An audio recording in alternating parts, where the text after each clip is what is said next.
switch over to Dronoxus. Dronoxus, you were on this ship as a crew member. Right, I was going to say, you took the cabin. Yes, I did.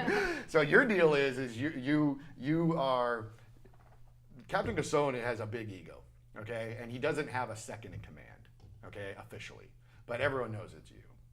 Okay, yeah. So you have a little bit of awkwardness because everyone's a little bit like, but it's not official. So you've always been in this weird spot, but at the same time, he's your captain and you've been running with this guy for a while. And you guys are pretty tight.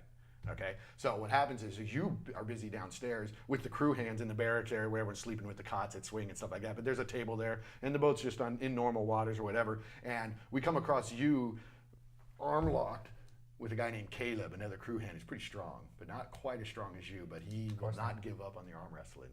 But of course, on this ship, arm wrestling involves a little bit of extra fun. So what it is you actually arm wrestle, but on each side of you is a jellyfish for the loser to go ahead and let their hand So you see a crew hand come down into the room and stop, and there it's on right now. So first thing is the camera actually goes to you now. And what do we see when we see Dronoxus?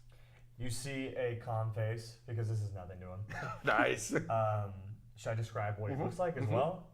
He has jet black hair and blue eyes, piercing blue eyes. What race is he? He's a half orc. Okay. Sorry. Yeah. It's all right. And he's young. He's young. All right. Yeah. And he's 6'4", so he's got good height to him as well. Nice. More buff build for sure. Okay. Absolutely. But athletic at the same time. Okay. Not just a huge Got it. man. Okay. Yeah. Right on. So athletic, very athletic, exactly. Strong, quick. Yes. Awesome. Any weapons? Yeah, a lot of them. Let's go down the list. Let's go down the list. Let's go down the arsenal. Here we go. We get a great sword. Okay. He has a flail. Oh, Jesus. He also has a longbow. Wow. And then a dagger as well as a throwing axe. Where does he keep all these weapons? Yeah, I was literally just saying walk the arsenal. Yeah. Dagger and boot. Just to reach away. Axe. Yeah, just to reach away. Everything just materializes. So, yeah, awesome. weapons. All right, well, we're in the middle of an arm wrestle right now. We're right here. Oh, and Caleb's go. So let's do strength checks to see who can out-muscle each other on this arm wrestling here. So basically what you're going to do now is roll a die 20, add your strength modifier. I'm going to roll a die 20 and add his strength modifier. Right, highest roll wins. I get a +2 to my roll. What do you get? +4. Okay, let's do it. I got a 13. Oh. 17. Oh, so he's right here now. He's almost there. The jellyfish is one step away. Let's go again. He wants to fight back. Here we go. Right. Oh, 18. Oh my gosh.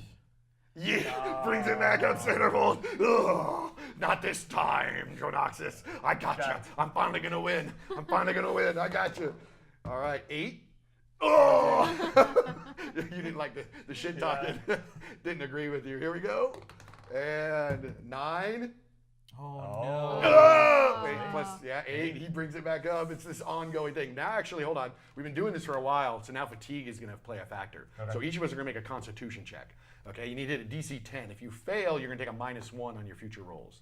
All right, so he's going to make his check because endurance plays a role. He made a 10. You made a 10. Nice. Keep going. Keep going. Here we go. Keep it rolling. Oh my God! I only rolled a 3. Oh! Oh! Here we go. One more. You haven't beat him yet. He's right here. Get it. 14. Get it. Oh! Everyone he rubs. Ah! He's like, damn it. Yeah. Ah! And he takes a little of this damage here after he makes his save, though. So there's a lot of there's some. Yeah, the jellyfish sting lasts for a while, like hours, where your hand is aching, and you would take. He basically gets this thing called sickened condition. He's like, damn it. Everyone's laughing. When the crew hand comes over, Dronoxus, Captain wants you up there at the helm. What do you do? Oh, sorry. I thought you were going to say something. You looked at me, so I thought you were going to say something. I was in anticipation of what you're going to do. Hey, but good job at not being a little bitch when you're like the captain's first-hand man. Yeah, I know, seriously. I Undefeated, dude. Yeah, I undefeated. Undefeated. Yeah, Caleb's the only one who can challenge you, though. Yeah. I acknowledge, who was it that? It was just a crew hand. I acknowledge the crewman Murphy. and go to see the captain. Okay, cool. Yeah. You head on up to the helm there, and you can see the captain. You also see Kit, and you join them. And he's looking good. Yeah. You guys actually know each other because you've been on the boat a couple days, but that's all you've known each other for. So you've never fought alongside each other. I mean, he comes from the city. Meaning I am aware that he thinks orcs are disgusting? I don't know. No. You I walk heard right that comment earlier. Yeah, you heard that comment, but Dronoxus did not. This is a term called metagaming. Rico's knowledge doesn't always translate to Dronox's. So you walk up, and the kid's got a little disdain for orcs, but he likes you because you're like the captain's first-hand man, right? So he's like, "Hey, it's that orc that I like because he doesn't smell bad." Would you like to say? You can say something and back to him. Wait, did you actually say that? Oh, he sure did. I saw that. Jornoxus will look at you in a straight face and what? I said, "Man, you looking cut." And Jornoxus just grunts and walks away. Okay, nice. The captain's like, "Orc, get over here." Is that what I think I'm seeing? And he points out to the horizon. So you can make a perception check to see what you see out in the distance. Which I rolled this one. Yep, Right? and then add your perception skill. I don't think you have perception skill. Defaults to wisdom. This is why people get frustrated because you're like the second-hand man. He wants you to do everything, but you suck at some things. Yeah. So but maybe you bluff. Maybe you lie. Or maybe you just roll a 10, which is what you needed. Nicely done. Nice. You can see storm clouds forming. Storm's coming. That's what I thought. Storm's incoming. All right, storm inbound. All right, we're going to go ahead and move from that back to our druid. Thank God. Oh, yes, here we go. So you are there on the ship. You rescued your cat. All that's going on. The storm's raging. A wave comes in, and then suddenly you see this Sahagin, a whole half dozen of them, and they start approaching here. And then you look to your cat, and your cat just goes into a defensive posture. And we're about to get ready to roll initiative, but the cat looks up at you, and it looked like it winked at you, man. Like, you ready? And you guys are like, it's about time to kick some butt. Okay? But then at that time, though, you kind of just remember, where did you meet this cat? How long have you had this cat? All this stuff. And when you see moments like that, sometimes you just get that little la la la, little heartwarming feeling. So the history of you in Bushi is when you were a child, you used to live in your village with all the people of your race with the gold eyes. It's a very peaceful eastern village. And you were out in the meadow, real innocent and so on. You did not have Bushi at this time. You're just probably a child of 9 years old. And you're in the meadow, frolicking around doing, playing, picking flowers, doing all that fun stuff, loving nature, because you were never in the town. You're always out in nature, and they couldn't, you run away for even days, sometimes get busted, it's like you can't stay overnight, Well, the problem was, though, is you were in there, and you're concentrating on what you're doing at 9 years old, all of a sudden a boot steps right in front of you, and there's a big, giant, full-size boot right there, just like steps right up on you. Look, there's two boots, you gander up, and now you're 9, so you're like this. You look all the way up, and in front of you is a huge humanoid creature. Looks almost, I'm going to have you make a knowledge. Do you have knowledge survival? Or knowledge nature? I have knowledge nature. I'm going to let you roll on that. All right. Because even as a kid, you might have known, heard stories of these. Please let me have heard these stories. Wait. 19! Nice. Okay, so you realize right away you've looked in books and stuff like that, and you recognize this is a hobgoblin. And a hobgoblin is basically a goblinoid creature, but it's like goblins are typically small. These hobgoblins are full size. Okay, vicious, mean. They like to capture villages and then take all their people into slavitude and make them work and whip them, and they're just awful creatures, and they're almost like boogeymen to you. And there's one right in front of you going. And in his hands, a big, curved, fat scimitar falchion sword. It's all of this. Yeah. And it just goes, and it's like drooling with slime, and it smells, and it just goes to reach for you, like, and it's reaching right as it's reaching. All of a sudden, out of nowhere, white tiger. Yes. Bushi, boom, just shows up and just turns to you and looks at you, and ever since that moment, that cat has never left your side. Thank Okay. God. Aww, That's my boy. That's cute. But a little more on that memory, though, is you guys went back to town because something seemed to be wrong, because you could see smoke coming from town. And when you got back, you're a 9-year-old girl, and the whole town is on fire. All your people are on stakes.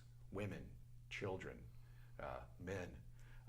You had a baby brother also, infant, and you didn't find his body, but that was the last time you ever saw him too.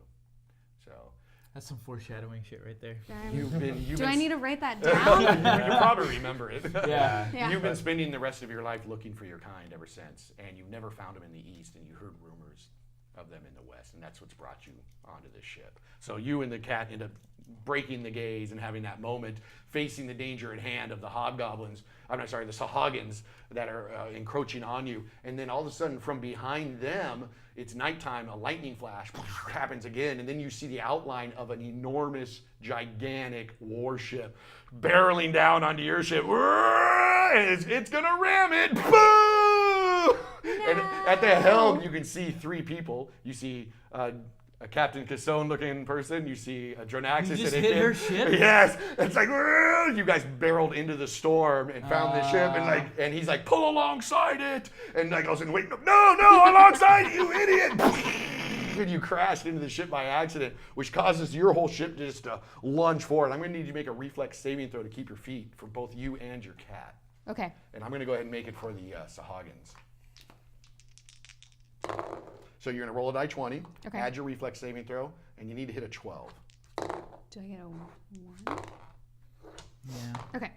I need to get a 12? A 12. What's the +6 over here for? My cat. The cat's the quick one. The Gotcha, agile gotcha. balance. She's rolling for her cat and herself? Yes. So Okay, you wanna so roll my two red die? will be my cat. Okay, My sounds purple great. will be me. I like that. Very efficient. Nice. That's good. Those are good. They're all good rolls. All right, that's Good what I needed to know reflexes. because we're about to start rolling initiative and going into combat. You're on your feet and your cat is on your feet. That's the Yes. information I need. So I'm going to go ahead now. I'll let you guys keep these. I'm going to remove this map here, and then I'm going to set up a little scene which demonstrates what's going down. So you guys obviously run into the ship, and Captain Conso's pissed off as all heck, and you look down and you guys can see sea creatures down there advancing on what looks to be almost like a human female with a cat. And anyone who has survival may make a check to see if they recognize what those creatures are. Damn it. I do have survival. You do have survival? Yes. Okay, so go ahead and make a check. +4. Okay, and so 18 total. 18. You know exactly what they are. First of all, you know there's a Hagen, okay? Because you've been on the sea your whole life and you fought these guys many a time. And since you rolled so high, you also know that they do a thing called frenzy. So if they take damage, they can get pissed off and get stronger. Okay. Okay, so once they're damaged, you want to finish them fast, so they don't get that advantage. Okay, so before we set up here, I think I'm going to go ahead and we'll take a short break. Okay? And then I'll set up, and then we'll kick back in here, and we'll get going on the combat. We'll start with some initiatives. I'm loving it so Good. far. Okay, You're doing cool. great. Yeah. Doing awesome. Yes. Doing awesome. Yeah. Yeah, it's been going good. It's been going good. Your tiger is a beast. By the way, nice job thinking of so quickly on that dog. Hey, it's all you. It's all you. It's Because all you. when we did our little practice or whatever, too, Yes. I was kind of like, here's your ability, here's your list, but I didn't say anything Yeah. because I was going to let you try to figure that out. And you're Yeah. like, oh, can I summon a dolphin? It's You amazing. just really want to kill my cat. Oh, yeah, of course. That's going to be the theme of the whole campaign. Oh. Must slay cat. Yes. Must slay cat.